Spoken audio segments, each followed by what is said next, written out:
Hello, and thank you very much for watching this recording of a session that we ran in early December around things to think of about going to university for adult learners. So anything from the application process right across to how to choose a particular course, everything in between as well. My name is John, and I work at the Learning Centre here at the University of Leeds. We support adults who haven't been to university before and got a UK degree or equivalent qualification, find out about their education options, what you could study, and planning a path to get there as well. I'll speak a bit more about the Lifelong Learning Centre and then at the end specifically about our advice and guidance service that you may want to access. Obviously, this is a recording, so you can't ask me any questions live, but we're really happy if you have any questions after this session that you would like answered. Please feel free to email us at lifelonglearning@leeds.ac.uk. So the session aims is really to provide a bit of an overview of what to think about when considering university. Now, some of you that might be thinking about going to university in the next September, the September closest to you to start university. For some people watching this, it might be in a few years' time, it might be qualifications that you're currently on track to do at the moment, and then you're going to maybe apply to university. Some of you may have been out of education for a long time. That's absolutely fine. Hopefully, there will be information which will be useful to everybody here. And as I will keep saying during this session, we're here to support you as well. So this will provide an overview, but any questions you have, please be in touch with us and feel free to access our advice and guidance service as well, which I'll speak about later on. So we'll provide a bit of an overview of what to consider when thinking about what university you want to study at and crucially what course you want to do. We'll look at the application process, in particular, how to put together the personal statement. We won't cover anything on student finance today, and that's because we will be running regular student finance sessions that you can attend either online, and we'll also have some on campus as well. So you will be able to attend them. So we won't cover anything about student finance today. And I'll also mention lots about the support that you'll be able to access as an adult learner from the Lifelong Learning Centre as well. So obviously I can't ask you any questions at the moment, and you can't ask me any questions. However, really please do feel free to get in contact if there's anything specific that you would like to know, or anything that's not covered in this session that you have a particular kind of need to find out about. So the Lifelong Learning Centre, that's where I work at the University of Leeds. We are a specialist school within the university. We have courses that you can study, part-time courses and courses designed for adult learners, as well as foundation year programs. That's a preparatory year you do, gets you ready for your degree program. But we also offer specific support for mature learners. When we say mature learners at university, essentially we're referring to anybody who's 21 and above when they're at university, very broadly. But we also provide that support for adult learners here at the University of Leeds and for adult learners who don't have a UK degree or equivalent qualification, who want to find out about their options. So we actually have some physical spaces here at the University of Leeds. We have a space in the Modrian Ziff building where you can come for a guidance appointment, and also there'll be lots of students using that space to work as well and to do their studies while they're studying here at the university. We also have another space which is just opposite the University Union, so it's in the heart of the campus as well. And we offer bespoke support for adult learners, whether that be around well-being, whether it be around academic skills, putting together an essay or a bibliography, for example, and that impartial advice and guidance service that we provide for people who are thinking about university. And then obviously, as we're well aware, and I'm sure you listen to this will be too, that life carries on while you're at university, whatever you're studying and wherever you study, whether that be at college or university. And as a result, we understand that, and we actually actively want you to bring your families onto campus. So if you have children, for example, we'll run events that specifically for parents and carers to bring their children onto campus. But we also have coffee days, coffee catch-ups, workshops, development workshops that you can attend, and family days as well, family events. So there's lots of things that you can do and be involved in, as much or as little as you want, if you are studying here at the University of Leeds as an adult learner. So just some kind of key information, I think, which is really good to think about and just know, I guess, when you're thinking about going to university, perhaps a little bit later on in your life. And that the first thing is that universities and colleges really do welcome students from all ages and all backgrounds. Here at the University of Leeds, we have, I believe, over a couple of thousand of adult learners, people who are 21 and above, and that's right into their 20s, 30s, 40s, 50s, 60s, and beyond as well.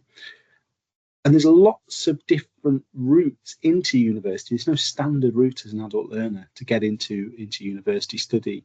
Often the qualifications that are asked for on university websites may not be necessarily needed. Your life experience may be able to be used, or maybe it's taken into consideration in lieu of having certain qualifications, particularly those A-level qualifications we ask for on university web pages. Finding out about the money side is very important. So you can work out essentially, what you're going to have and how you're going to manage your money when you're studying at university. We offer a lot of support around that, and we offer, as I mentioned earlier, specific sessions that you can come along to as well. And there's different courses that you can study at university as well. There's the full-time course, which is a 3-year degree. When we say full-time at university, however, it's very different to what we mean by full-time at work. It's a lot less hours. But there's also part-time courses you can study at university, for example. So there's lots of different programs that you can study and lots of different routes in. So things to consider when you're thinking about going to university, and we'll just cover these quite broadly, because everybody who's listening to this will be at different stages. Some people may be really sure about what they want to study. Others, it may just feel like it's a good time or the right time maybe for you to think about doing something for yourself. There are absolutely valid reasons for thinking about university study or any study at all. But when you're thinking about applying, the first thing to consider is what do you want to apply for? What do you want to study? As I mentioned, that can be for some people a particular profession that they really want to get to. How do I get to that profession? Well, perhaps I need a degree for it. Or some healthcare courses, for example, that would be the case. For some people, it may be a passion that you have, a particular interest subject area, maybe not related to work, for example. It could be something that you've always wanted to study, or it could be a different direction that you want to go into. Any of those are absolutely valid, but it's just about thinking what you want to study. And the next thing to look at are those university entry requirements. It seems as though, if you're looking at it from the outside, if I'm applying to university and I want to apply for English literature, for example, and looking at 3 universities, that the entry requirements would be the same. Actually, they can be very different, and they can vary from university to university. So have a look at those entry requirements. Do you need anything additional as well? For example, GCSEs, English language and maths, usually at grade 4 or above. Sometimes you might need higher grades. In the old qualification, that would be C or above for English and maths. Often that's enough for an adult learner, but you may need other GCSEs if you want to go into a particular scientific degree, for example. I would say, as I mentioned earlier as well, that if you are looking at entry requirements and you've been out of education, for example, and you don't have those level 3 qualifications, what we mean by level 3 are essentially like A-level qualifications or equivalent. Contact the universities because there may be alternative routes in for that particular university. So do not rule yourself out without checking first. And then think about how you want to study as well. Do you want to go to university full time? The majority of people who go to university for an undergraduate bachelor degree do go for full time for 3 years. As I said, it's quite different to what we think of with full-time work. But there are part-time courses as well. And part-time is very much designed to fit alongside, could be work or other, busy life, family life, for example. And he's often taught in the evening or perhaps in blocks in one afternoon a week, for example. At the Lifelong Learning Centre, we do have part-time programmes, particularly around our learning and teaching, child and family studies, and also business management and leadership course. And we also have a part-time route called Preparation for Higher Education, PHE for short, which leads into lots of other courses as well. So thinking about that is important because it also impacts how you apply as well, which I'll come on to in a moment. And then think about choosing a university. For a lot of people, practical considerations are the most important. How far, for example, am I going to travel to that university? Is it doable? But also things like, do they offer the course that I really want to study? For example, if I really wanted to study a specific nursing area, it could be, for example, child nursing or midwifery, you would need to perhaps look at particular universities because perhaps not all of them offer those courses. So that could be a factor as well. Visit as many universities as you can, I would say. If you can go on open days, great. If you can't, just go on a regular afternoon and have a walk around and see what you think. Universities are public spaces that you can go into and have a look around. Perhaps not lectures, but you can have a look around the buildings. It's really important that you feel comfortable and happy where you go to study as well. And then finally, I mentioned student finance as well. Student finance, as I said, we offer a lot of support for. We won't go into detail today, but having it on your radar is quite important, I would say. So the application process. If you're applying for a full-time course at university, and that's most courses, you would apply by UCAS. UCAS is the Universities and Colleges Admissions Service. And it's a way that everybody who wants to go to university for an undergraduate bachelor's degree full-time applies. So it's one application that you do through UCAS, and that is sent to your universities that you've applied for the courses that you want to study. And you can apply for up to 5 courses in one go. And it's entirely up to you how you use your choices. You could decide to apply for 5 different courses at one university, or more commonly, what most people do is they will find a particular degree they want to study and they'll look at different universities that offer it and they'll apply for them. But it's entirely up to you how you do it. However, something that's really important to know is that you only get one personal statement when you're submitting your application. So you need to be careful on what you choose, and that one personal statement will actually fit all your choices. Now, when you submit your application, you'll need to put together a personal statement. You'll also need a reference. And once you've submitted it all, it will go then to the universities that you are applying for. And there is a charge, which I believe is about £27 or so. I don't have it on the slide here, unfortunately, but there is a charge around about £27 to pay directly to UCAS. That doesn't matter if you have 1 or 5 choices, but that does have to be paid to them. And there's some deadlines as well that are good to know about. The first one is a deadline for most courses, which is the 29th of January. And you will get equal consideration if you apply by this point. What that means is that universities have an obligation to consider your application for a place on that university course as long as you apply by that date. After that point, there may be lots of courses still available, but it would be on a case-by-case basis, and when they fill and they get enough applicants and enough offers, they will then close. If you are thinking about applying for something like dentistry or medicine, or a foundation year, at least at Leeds, that will go into those courses, or if you are thinking about applying for universities like Oxford or Cambridge, there is a deadline of the 15th of October. So that would have already passed for 2025 entry. So if you're thinking about those courses or that universities, then it's 2026 would be the next intake for those particular ones. So the application process for part-time looks quite different. You don't apply through UCAS for part-time applications. You actually apply directly to the universities that you want to study at. And you would submit one application at a time. Depend how that's done. Sometimes it may be done on paper.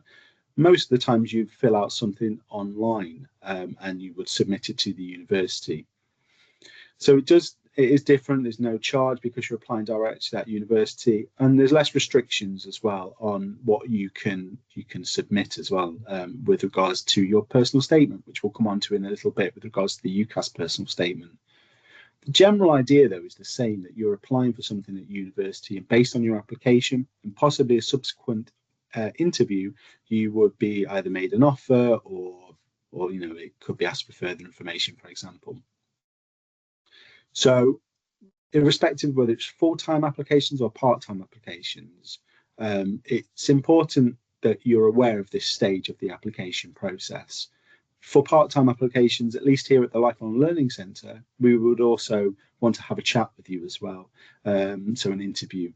It could be over the phone, for example, or it could be coming into our offices, but there's usually an extra stage of the application process. I would encourage, though, anybody who is thinking about applying for a course at the Lifelong Learning Centre, get in contact with us and speak to us, and we can go into detail about what that application process looks like, what you're expected to put in your application, for example. So do reach out and do speak to us if you're thinking of applying for any of our courses at the Lifelong Learning Centre. So the personal statements. So your personal statement, particularly if you're applying through UCAS, if you remember, that's the full-time application processes where you submit one application for up to 5 choices that goes to the universities that you've chosen, and then they make a decision on your applications. And then you'll decide which universities you want to go to, depending on the decisions you receive from the universities. So when you're submitting the application, most of it is quite straightforward stuff that you would expect to submit on an application. So your name, if you're studying anything at the moment, where are you studying, what are you doing, when will you finish, your previous qualifications, if you have any, and what grades you've got, your address and things like that. But the part which often takes people the most time and certainly takes the most thinking about is the personal statement.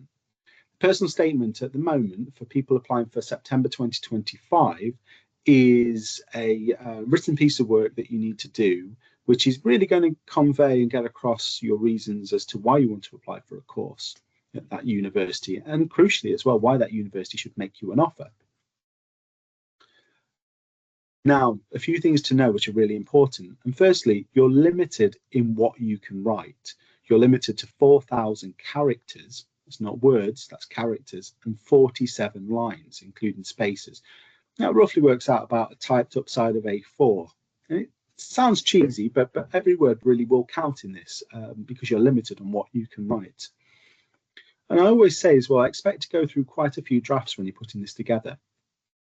Now, I'm sure lots of people listening to this will be very capable of putting together a personal statement, over a weekend, perhaps when they're doing other things. But is it the best personal statement that you could put together? Probably not. And when it's as important as trying to get onto the university course or at the university you really want to study, it's something that's really worth investing some time in where you can. And when we say go through lots of drafts, we're essentially saying from maybe bullet points, planning what you're going to write, right through to your perfect polished personal statement with all the spell check and the grammar done. If that's 6 to 8 plus drafts, that's absolutely normal. It's not rewriting it every time, but that's perhaps checking it over, maybe adding bits, taking bits away. And when you're writing it as well, it's about you. So just as if you were going for a job interview or anything like that, you really need to be positive and really be yourself. It sounds cheesy, but it's a personal statement and they want to know about you. So why is the personal statement so important? Well, many courses will make a decision based on your UCAS application, or sometimes as well your part-time application as well. And it's your chance to essentially, show whoever's reading your personal statement why you should be offered a place in that course. Because in a lot of cases, you won't necessarily get to meet that person who's going to make that decision on your application. So that's all they have to go on. So they'll look at perhaps your qualifications. They'll then look at your personal statement and your reference. And sometimes they'll make a decision based on that. And it can be very, very important for courses which are oversubscribed. Or selective degrees, selective universities. So oversubscribed courses are courses that get a lot of applications and get so many applications that they can't make offers to all of them. And selective universities are, again, universities which get a heck of a lot of applications for their courses, and they can't make offers to everybody. So this is a way to shortlist on who they make offers to.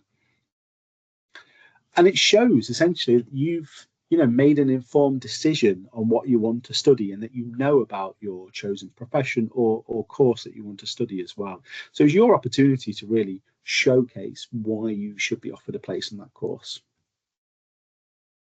Now, if we were all in a classroom together, this is something that I would ask you to speak to whoever's next to you about.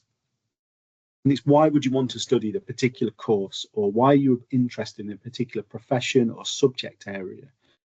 It's a moment to reflect really and think about why you want to do this. What's your particular reasoning for it?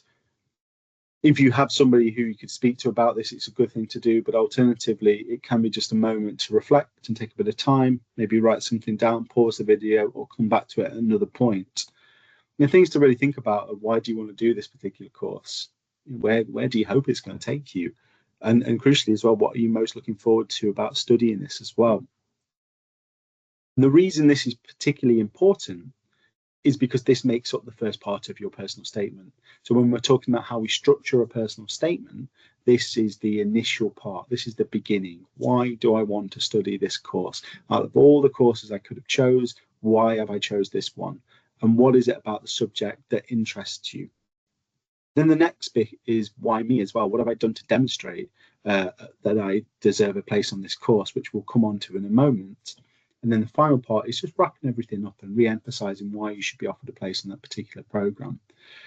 So the personal statement introduction is really thinking about, what was that spark, that reason as to why I have chosen, out of everything I could be doing right now with my life, and I'm sure there's lots of going on, why have I chosen I want to do this right now? Now, it could be, for example, that you have had a you perhaps have some kind of involvement with what you're interested in. Perhaps it's a hobby or an interest or a passion you've had for a long time. Perhaps you've had some experience, particularly with the profession, for example, healthcare. Perhaps it's been experience you've had or another family member's had that's made you decide you want to do that. Perhaps it's a decision that you really think that as a positive thing to do. So thinking about any reasons as to why, or the spark as to why you've decided to do this, is really important. And as I mentioned, the next part is the why me? Why should I get a place on this university course? What about my experiences and my skills? And this is actually another thing that, again, if we were in a classroom, I'd ask us to do together.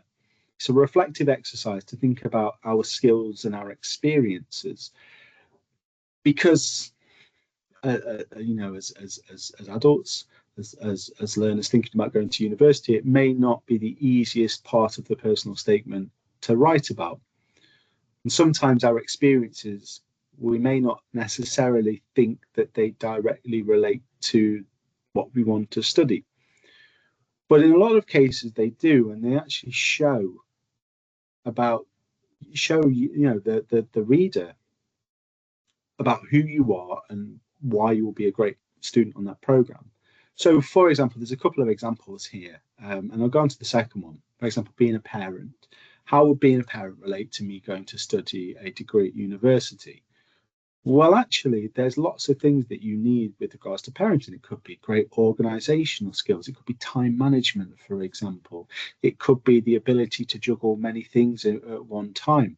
They're all related to university, because universities need their students to be able to organize their time, to make sure they're doing the reading they need to do, to make sure they're submitting the work that they need to submit.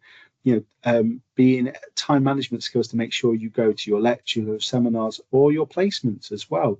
It could be lots of things. It could be workplace examples that you have. Perhaps you're in a customer-facing role.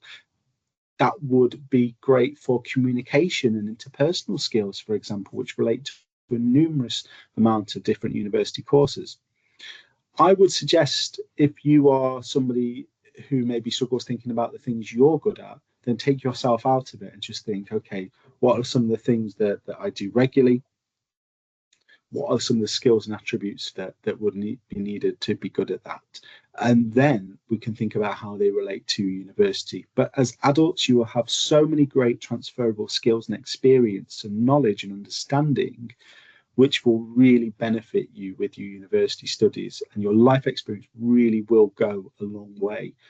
So don't leave it out, and certainly don't think that it's a negative. It's a great positive that you have as an adult learner, that you have an addition to perhaps a lot of learners who haven't had that experience before, that perhaps are coming straight out of compulsory education and going into university. So whenever we're putting together anything in a personal statement, and we're thinking about and reflecting on what we're talking, our experiences or our skills, there's ways that we can write it, which mean that we structure it in a way where we cover lots of key things.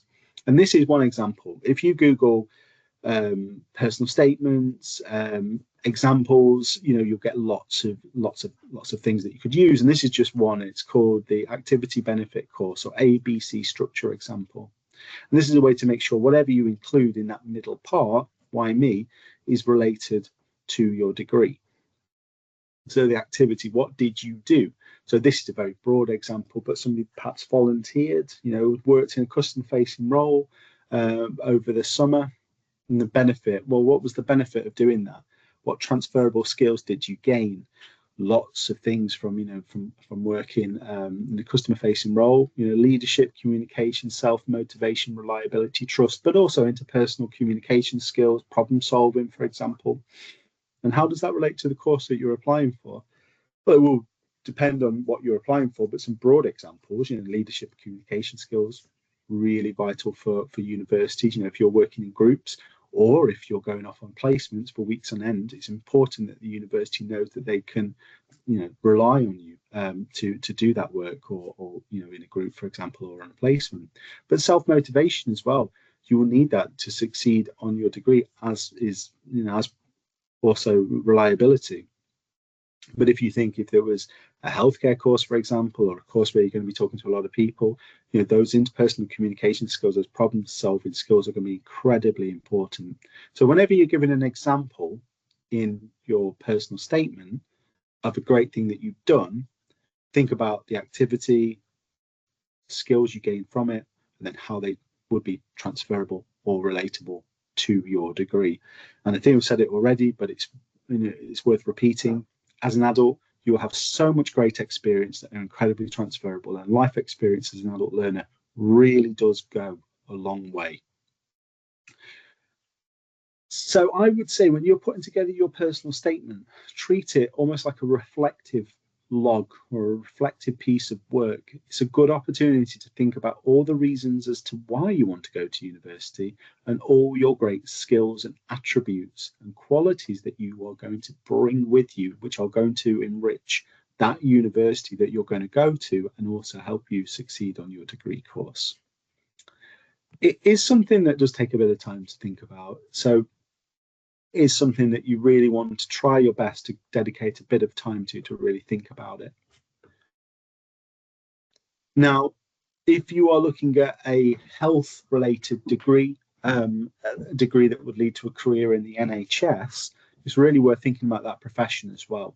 So if you are thinking about something like nursing, midwifery, adult nursing, child nursing, for example, as well, mental health nursing, but also things like radiography, occupational therapy, paramedic science, physiotherapy, for example. You should also think about the profession that you're going on to as well. And any examples that you give, think about how they relate to things such as the NHS values. Also, the 6 C's of nursing as well. If you're not sure what the 6 C's of nursing are, and you're applying for a nursing course or considering it in the future, do Google it. Because a lot of your examples, I'm sure you could link to that. But that's a key thing if you're putting together a personal statement for healthcare courses. Talk about these things. Talk about the 6 C's of nursing. Talk about the NHS constitution or the NHS values, and make sure your examples relate to these. If you are looking at different courses, it could be social work, for example. Think about how what you've done or what you're doing at the moment relates to social work, for example. And it's the same for all the different courses you could consider. If you have any experience work-wise as well that would relate, make sure to include that as well. Remember as well that for healthcare courses, for 95% of them, I would imagine, irrespective of what university it's at, they will want to interview you as well. So for healthcare courses, courses that lead to NHS careers, this is the first stage of the application process.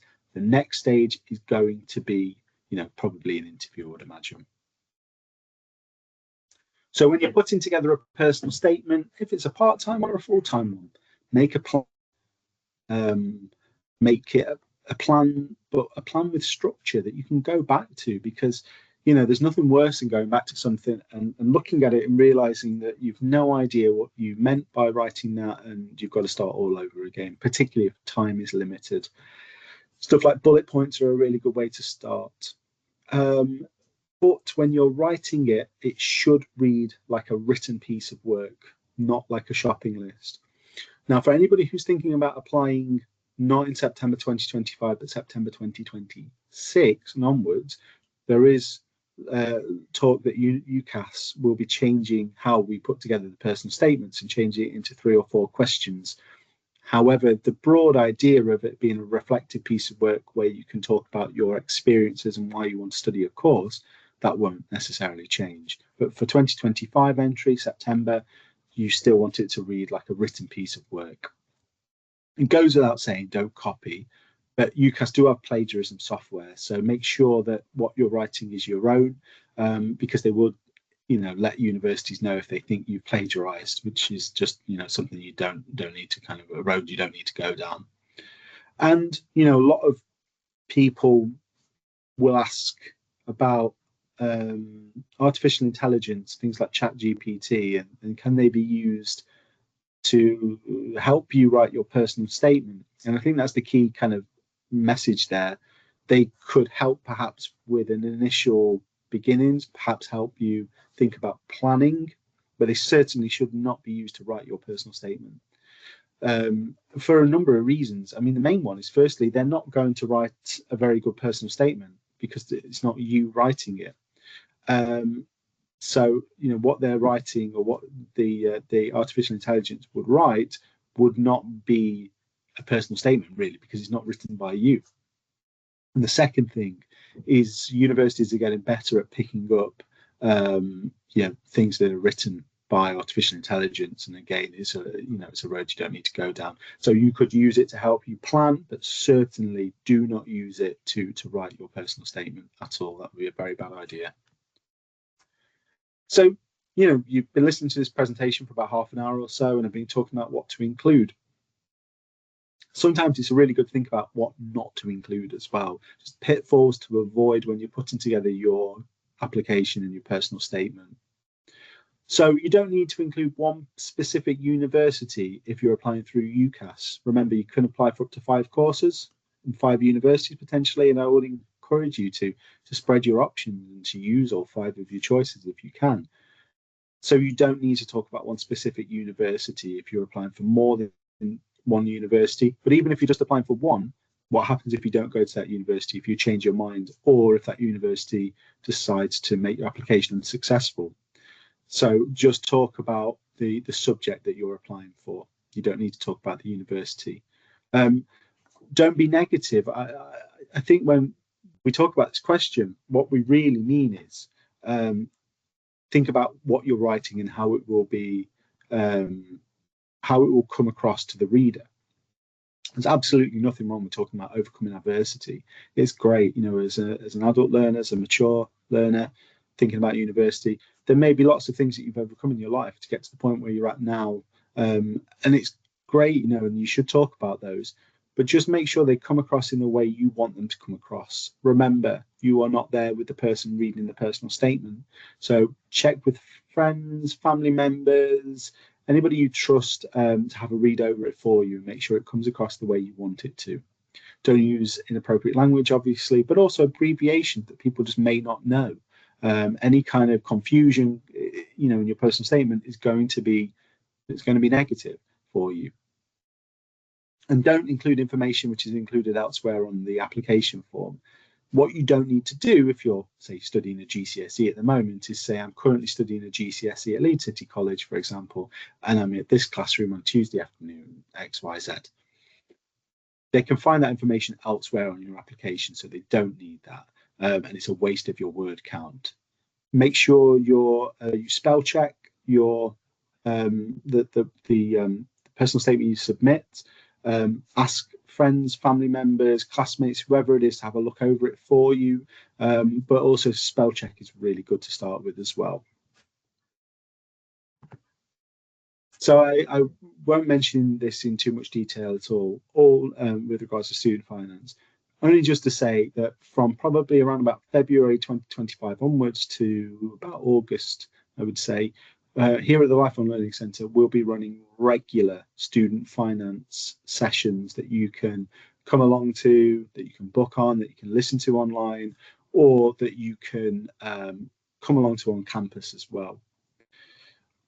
We will be able to go through everything and all the information with you there about, studying as an adult learner, thinking about any additional support that could access. It could be for being a parent or a carer, for example, and what you may be entitled to.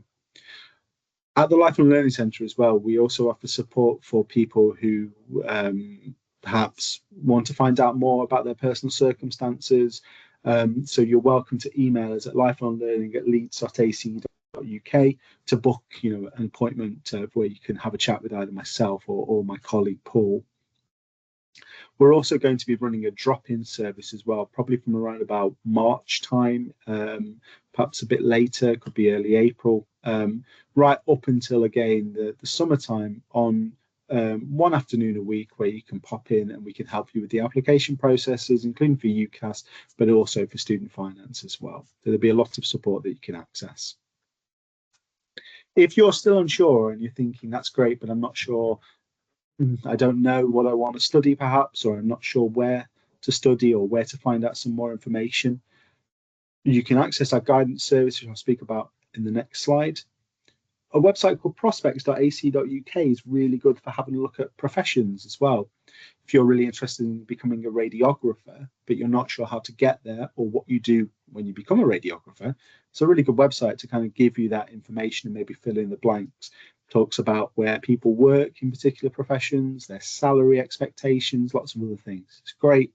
It's a great online resource to have a look at. Do lots of research as well. Research the universities, the courses that you can study, and have a look at those entry requirements. And as I said, for adult learners who've been out of education, there can often be some flexibility on some courses, not necessarily all, but some. And it's really worth investigating and researching, or speaking to us at the Lifelong Learning Centre.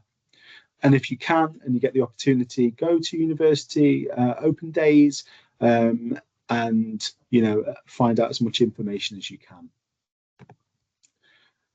So as I mentioned, and I've mentioned it multiple times, but we have a free, impartial, one-to-one advice and guidance service here at the Lifelong Learning Centre. And it's a free one-to-one appointment, either on the phone or in our office, with our experienced guidance officers. And they really do specialise in supporting mature learners. And it can be around the application process, it can be around qualifications, I've got this qualification, do I need to do anything else to go into university? But it could also be around student finance, it could be around putting together your personal statement, for example. It's for anybody who doesn't have a UK degree or equivalent qualification. And for some people, it may be that you really want to get to a particular profession and you want to work out, how do I get there? But for some people, it may be, this feels like a time for me to go to university, perhaps. If you have children, the kids are at an age now where I can dedicate time to this. Or perhaps it's been a life, experience which has made you decide that you want to do this now for you, but you're not sure what you want to do. It's absolutely fine, either of those. They can, Mohammed and Denise and Claire, that's our guidance team, can help you plan a pathway, irrespective of whether you know exactly what you want to do, or if you're thinking, I want to do something, but I'm not sure what yet, they can help you work out what that could be. If in any way you think this would be suitable for you, feel free to book an appointment and contact us either on the telephone or on the email address you see there. There's also, if you go into the Lifelong Learning Centre website, you can actually fill out an online form as well. So if you just type in University of Leeds Lifelong Learning Centre, there'll be lots of information there. And thank you so much for listening to this session today. As I said, if you have any questions after this, or you're unsure about anything at all, feel free to contact us at lifelonglearning@leeds.ac.uk. That's lifelonglearning@leeds.ac.uk. We can go through any questions that you have. But thanks so much for your time, for listening to this presentation.